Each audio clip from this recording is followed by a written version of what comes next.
आज हमारे प्रदेश के गांव लगभग 16,000 के करीब हैं। कहीं पर 10 परिवार हैं, कहीं पर 5 परिवार हैं, वो भी एक गांव ही है, मजरे हैं छोटे छोटे।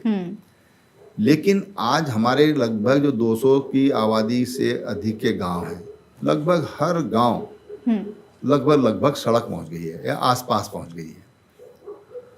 हर गांव सभा सड़क से बहुत पहले टच हो चुकी है। हर गांव में बिजली है और 23 आवर एवरेज है, उससे थोड़ा ज़्यादा ही है। अच्छा। बिजली है, हर घर पानी जा रहा है। आज school, college, universities, technical university, private college, private management college आज उत्तराखंड में बहुतायत में खुले हैं। तो हर जगह आज अगर हम देखेंगे तो बहुत बड़ा चेंज आया है। मुझे तो जब मैं मुख्यमंत्री बना था 2017 में, मेरे पास उस समय 934 डॉक्टर थे और जिस दिन मैंने मुख्यमंत्री का छोड़ा उस दिन मेरे पास लगभग 2,500 डॉक्टर थे। लगभग मेरे पास 2,750 डॉक्टर्स की जरूरत थी। उनमें से 2,400 हमारे पास डॉक्टर थे और ये भी इस वजह से थी कि जो विशेषज्ञ डॉक्टर हैं वो मिले नहीं। मैंने उड़ीसा में कोशिश करी, मैंने दक्षिण में कोशिश करी, मैंने आर्मी चीफ से उस समय बातचीत करी कि आर्मी के रिटायर्ड डॉक्टर हमको मिल जाए, पर विशेषज्ञ डॉक्टर मिले नहीं। आज भी उनकी कमी है, पूरे देश में कमी है। और इसलिए हर सेक्टर में आप देखिए तो बहुत अच्छी तरक्की हुई है, ये मैं कह सकता हूँ। लेकिन डेवलपमेंट ये सतत प्रक्रिया है। उसी सतत उसमें नई नई चीज़ें जोड़ना, नए नए सुविधाएं उसमें देना, ये डिमांड बनी रहेगी। फरवरी का महीना, वैलेंटाइंस डे, युवा बहुत ज़्यादा प्रभावित है वेस्टर्न कॉन्सेप्ट से। आप इन सभी दिनों को कैसे देखते हैं? देखिए, मैं तो अपने भारत के लोगों से यही कहना चाहूँगा, युवाओं से यही कहना चाहूँगा कि भाई तुम अपने आप को देखो, अपने अतीत को देखो और आप विदेशी जो कल्चर है अपने कल्चर पर स्वाभिमान के साथ रहना सीखो। उसके प्रति जो गर्व का भावना चाहिए उसको समझिए।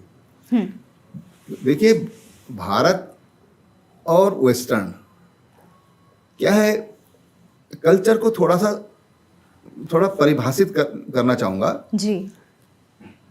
देखिए, जो चीज़ें वैलेंटाइन डे पर जो देखने को मिलती हैं, जो बाह्य रूप उसका देखने को मिलता है, अब वैलेंटाइन को छोड़ दिया जाए अगर और आज के वैलेंटाइन्स को देखें तो बहुत बड़ा एक चेंज मिलेगा। लेकिन कल्चर किसको कहते हैं? कल्चर अच्छाई को कहते हैं, अच्छी चीज़ है। तो अच्छी चीज़ को एडॉप्ट करिए आप जो बाह्य जो चीज़ें हैं उनसे बचिए, अंतर का सुख देखो, अंतर का प्रेम देखो, तो वो चीज़ असली है। आप बाह्य चीज़ों से थोड़ा बच के रहेंगे तो मैं समझता हूँ कि आपका जीवन भी ठीक होगा, आपके जीवन साथी का भी सही होगा और समाज में भी एक अच्छा स्वस्थ वातावरण बनेगा। सनातन धर्म पर कुछ बात कर लेते हैं। सनातन धर्म की एक तरह से लहर छा चुकी है। आप सोशल मीडिया खोलते हैं, आपको रील्स मिल जाती हैं, कोई इस मंदिर जा रहा है, कोई उस मंदिर जा रहा है। केदारनाथ में तो बैन भी हो गया था रील बनाना। और आप YouTube खोलते हैं, कोई ना कोई प्रवचन दे रहा होता है, संत बाबा बनकर बैठे हुए हैं लोग। क्या लगता है, देश का जो हिंदू है पूरी तरह से जाग चुका है या अभी भी कुछ जागना बाकी है? देखिए, जागे रहने के लिए बहुत ज़रूरी है कि लगातार जागते रहो का मंत्र जपते रहें। जागते रहो का संदेश लोगों को मिलता रहे। जहाँ तक आपने एक बात पूछी कि किसी भी जो सोशल मीडिया फोरम है जी, उस पर संत महात्मा दिखाई देते हैं। तो संत महात्माओं की नई चीज़ नहीं है कोई। भारत में तो ये परंपरा हजारों साल पुरानी है। संन्यास की परंपरा बहुत लंबी हमारी परंपरा है और दुनिया में हमारे संत जाते रहे। नहीं, बिल्कुल है, अब भी जाते हैं। लेकिन मीडिया को भी लग रहा है कि हाँ भाई, उसका महत्व समझ रहे हैं, सनातन को समझ रहे हैं। मीडिया को भी ये लग रहा है कि ये इसकी डिमांड है, पब्लिक इसको देखना चाहती है, जनता इसको सुनना चाहती है, इसलिए तमाम मीडिया का फोकस भी उधर हुआ है। अच्छा। लेकिन ये जो परंपरा है, हमारी ज्ञान परंपरा है, ये कोई आज की नहीं है, या ये 150 साल की नहीं है, तो हजारों साल की है। लेकिन प्रचार अब लोग देखना मैंने कहा पसंद ना, कर रहे हैं, जैसे आप लोगों बोल की रहे डिमांड है। हैं। जी जी जी। मीडिया तो डिमांड के हिसाब से चल रहा है, तो मीडिया को लग रहा है डिमांड है तो भाई इनको लाओ आगे, हाँ ये है। जी जी। इसके साथ ही मैं सोशल मीडिया की, जैसे हम लगातार बात कर रहे हैं, क्योंकि सोशल मीडिया पूरा डिजिटलाइज हो गया है सब कुछ। मीडिया खुद डिजिटल है, हर एक पत्रकार डिजिटल प्लेटफॉर्म पे है। सबसे पहले आपको खबर आपके फ़ोन पे आ जाती है, आप टीवी पे देखते हैं उससे पहले। तो एक कोटेशन मैं पढ़ रही हूँ, बहुत ज़्यादा वायरल हो रहा है, कि कहा जाता है कि जो प्यार की मिसाल है वो ताजमहल है, लेकिन अब ये चेंज हो चुका है।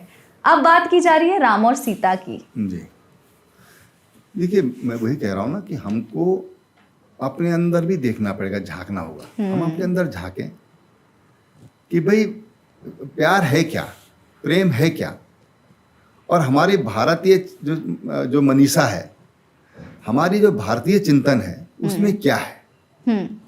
अगर हम उस पर झांकने की कोशिश करेंगे, उसको समझने की कोशिश करेंगे, तो जो बात आपने कही कि आज प्यार का उदाहरण राम और सीता दिया जाता है, तो हम उस चीज़ को फिर जब समझने की कोशिश करेंगे, तो तब तो हमारे पास उसकी वास्तविकता समझ में आएगी, या कंपैरेटिव जो चीज़ें हैं, जो तुलनात्मक चीज़ें हैं, तो तब तो हमको देखने में, समझने को मिलेगा जी, जब हम उसके बारे में पढ़ेंगे।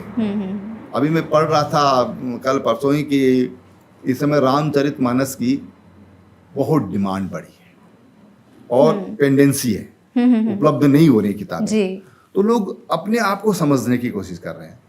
और इसका सबसे बड़ा कारण यह है कि आज हमारे देश का प्रधानमंत्री दुनिया के देशों में जाता है, अपनी वेशभूषा में जाता है, अपनी भाषा के साथ जाता है, अपने कल्चर के साथ जाता है, अपनी संस्कृति के साथ जाता है। एक बार 10 दिन के प्रवास में थे, नवरात्रि चल रहे थे, उन्होंने केवल नींबू पानी के अलावा कुछ नहीं लिया। अभी राम जन्मभूमि पर प्राण प्रतिष्ठा का कार्यक्रम था, तो उन्होंने 1 हफ्ते तक अन्न ग्रहण नहीं किया, और भगवान राम लला के चरणामृत से और उन्होंने अपने व्रत को खोला।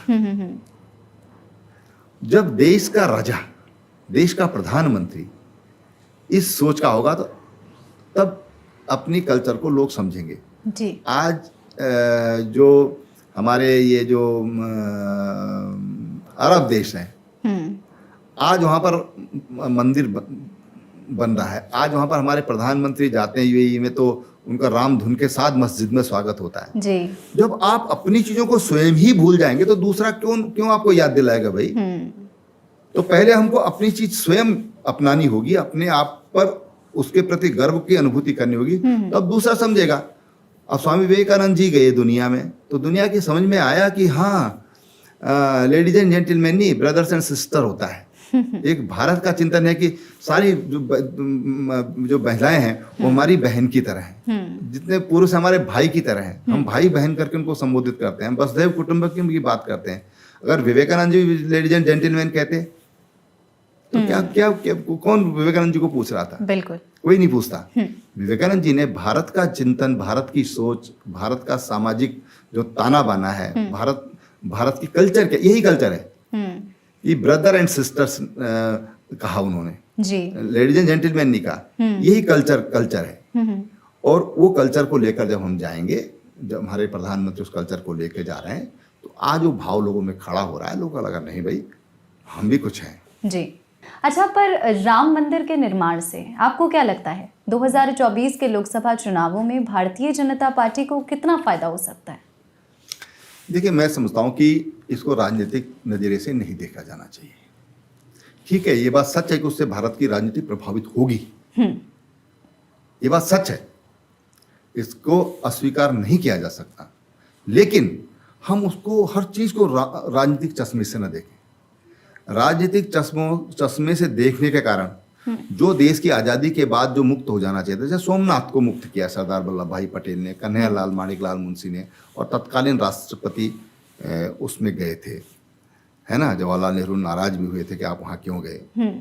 ये चीज़ें देश की आज़ादी के बाद हो जानी चाहिए थी, लेकिन नहीं हुआ। तमाम लोगों को मौका मिला, इतने प्रधानमंत्री देश के हो गए, किसी ने वहाँ जाना भी, रामलला के जन्म स्थान पर माथा टेकना भी उचित नहीं समझा, कोई वहाँ पर नहीं गया। तो इसको दृष्टिकोण थोड़ा बदलना चाहिए, बदलना होगा। वो हमारे आराध्य हैं, हमारे मानबिंदु हैं, वो हमारे एक ऐसे चरित्र हैं जिनके अनुसरण करते हैं। गांधी जी ने भी राम राज्य की बात करी, भारत भी कहता है, कोई भी दल कहता है तो हम सब राम राज्य स्थापित करेंगे, और राम राज्य स्थापित करेंगे, वहां पर मस्जिद बनी हुई है उनके जन्म स्थान पर। तो ये तो इसको हम अगर राजनीतिक फायदे की दृष्टि से देखेंगे तो वो उचित नहीं है। ये होना चाहिए, और इसलिए ये हुआ है, ये सब किया है। और जो लोग राजनीतिक चश्मे से इसको देख रहे हैं, मुझे लगता है कि उनको अपना चश्मा बदलना चाहिए। ठीक है। अच्छा, अयोध्या तो अब झांकी है, काशी मथुरा बाकी है। अभी हाल ही में ज्ञानवापी की एएसआई रिपोर्ट्स भी सामने आई हैं। 839 पन्नों की वो रिपोर्ट है, मैं पढ़ रही थी। खंडित मूर्तियां मिली हैं, जो स्तंभ है, शिलालेख मिले हैं, स्वास्तिक, नाग देवता, कमल पुष्प कौन सी मस्जिद में होते हैं? आखिर कौन सी मस्जिद में रुद्र लिखा होता है? क्या लगता है, Kashi Vishwanath is the next step? देखिए, हिंदू समाज ने 3 मंदिरों की डिमांड करी थी, काशी विश्वनाथ, अयोध्या और मथुरा। ठीक है ना, इनकी डिमांड शुरू से रही है, विश्व हिंदू परिषद के माध्यम से रही हो, या संत समाज के माध्यम से रहे होंगे, या वहाँ के आम समाज के माध्यम से रहे होंगे। अभी जो भी होगा, मैं मानता हूँ कि वो समय पर और जिस तरह से जो जनता जो चाहती है उसके हिसाब से होगा। उसको उस पर अभी किसी को भी उसके बारे में कोई अदरवाइज नहीं सोचना चाहिए, नहीं विचार करना चाहिए। अभी काशी विश्वनाथ जी का हुआ है, अयोध्या जी का हुआ है। ईएसआई की रिपोर्ट काशी विश्वनाथ की भी एक तरह से पॉजिटिव आई है कि भाई वहाँ पर ये सब चीज़ें थी। लेकिन मैं समझता हूँ कि इन सब चीज़ों पर प्रतिक्रिया न दी जाए तो अच्छा है। वो भी आगे देखा जाएगा, जैसे जैसे और खुलासे होंगे और रिपोर्ट्स के सर पे सामने आएंगे। बिल्कुल। मथुरा का भी जिक्र आपने किया, क्योंकि ये तीनों ही जगहें ऐसी। अभी आपने काशी विश्वनाथ के बारे में भी बोला कि इस पर प्रतिक्रिया नहीं देनी है, तो आपका सेम ही उत्तर मथुरा के लिए भी होगा कि जल्द ही कोई तस्वीर सामने आए, इस पर भी कोई प्रतिक्रिया नहीं? देखिए, सब चीज़ें प्रक्रिया में है, उसके बारे में भी कुछ लोग कोर्ट में गए हैं। कोर्ट उस पर जैसे भी मार्गदर्शन करेगा वैसे सरकार को करना चाहिए। बिल्कुल बिल्कुल। बहुत बहुत शुक्रिया त्रिवेंद्र जी ये समय देने के लिए। तो ये थे त्रिवेंद्र सिंह रावत, एक कुशल रणनीतिज्ञ हैं, भारतीय जनता पार्टी में बहुत एक्टिव मेंबर हैं, एक प्रोमिनेंट लीडर, उत्तराखंड के पूर्व मुख्यमंत्री रहे, बहुत अच्छा काम किया। आज हमारे साथ बैठे, हमसे बातचीत की और कुछ ऐसी अनकही कहानियां बताई जो शायद कभी किसी से साझा नहीं की है। तो ऐसी ही अनकही कहानियों के लिए आप देखते रहिए आपकी आकांक्षा, नोइंग द रियल।